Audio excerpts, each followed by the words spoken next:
Okay, so we will get sum if LB is 5, we are getting sum from 1 to 4. Okay, and then we can say int sum up to UB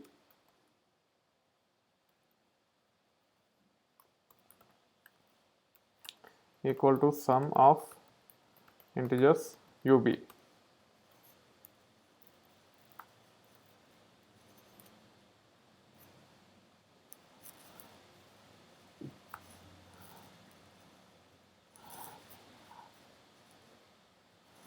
Okay, and then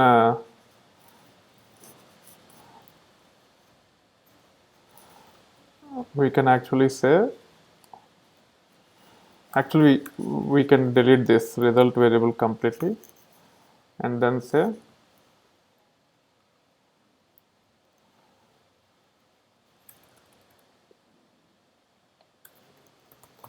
sum up to UB minus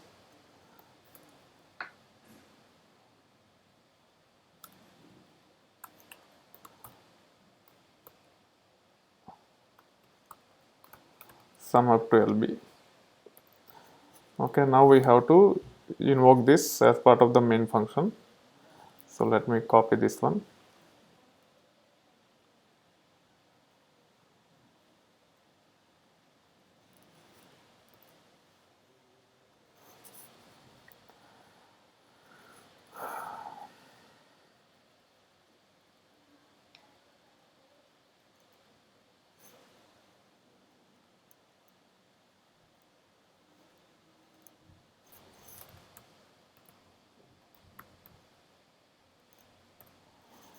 Okay, now we can say run as Java application. Okay, somewhere it is okay, somewhere it is wrong. It should be 5040, but it is giving 5050. Let me figure out where the issue is. Maybe because it's 1 to 100. Shouldn't it be 5 to 100? Yeah. I'm sorry, I didn't pass the parameters properly. Yep, that's correct. LB is 1, okay. It'll be right here. Yeah. Yeah, you can change it to 5 and then run it.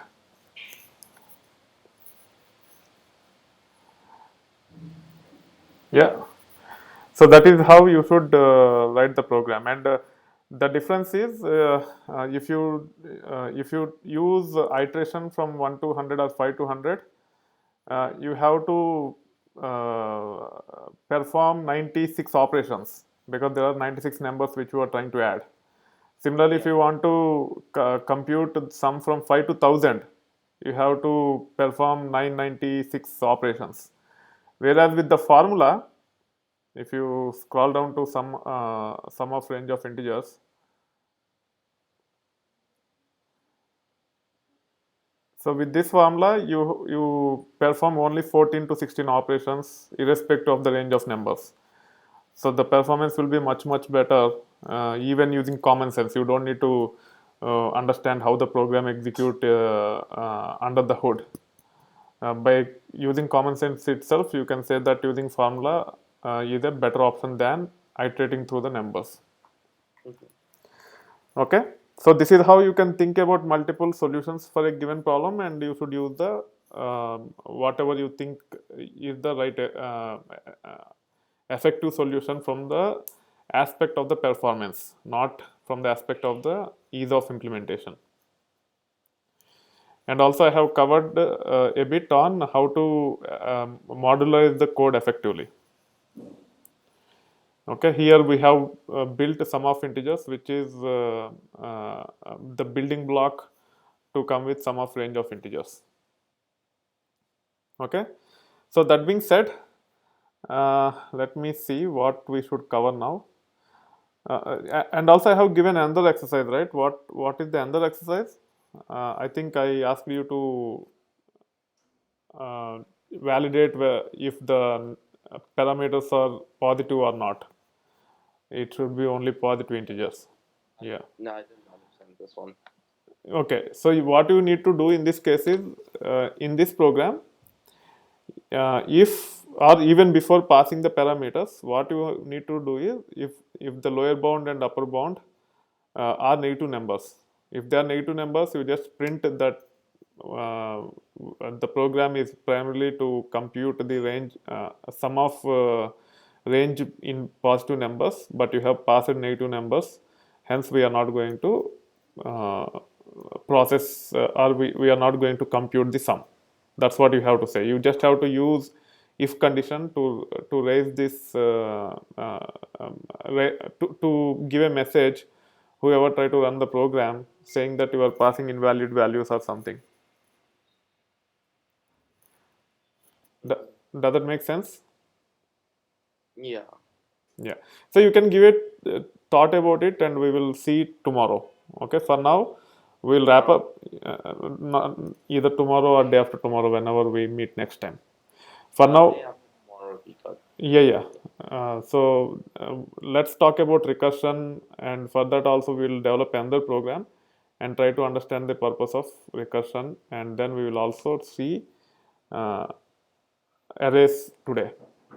Okay. I think can I open a new one because this is getting pretty popular with um, programs. So the way it should work, right? Mm-hmm. You should not create a new program. That's not a good habit. So the way Mm-hmm. it works is you have to create new functions in the same thing. So Okay. we got sum of range of integers. You can clean up the main function. Main function you keep it as clean as possible. Okay. Uh,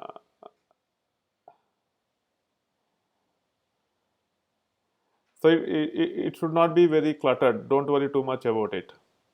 Yeah. Okay, just clean up the main function with only whatever we are trying at that time. Rest you just keep it you clean it up so that you can come back and you can try whenever you want. So this type of stuff I can.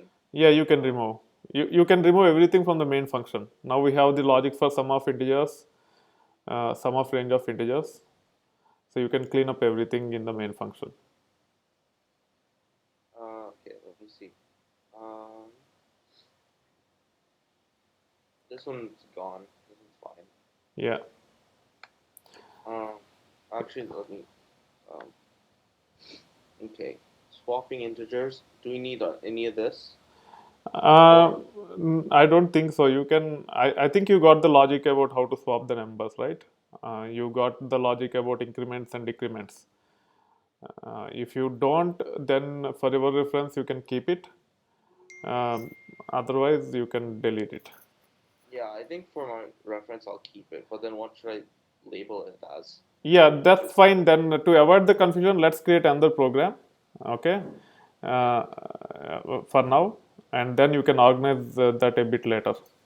Yeah. So let me wrap up this video.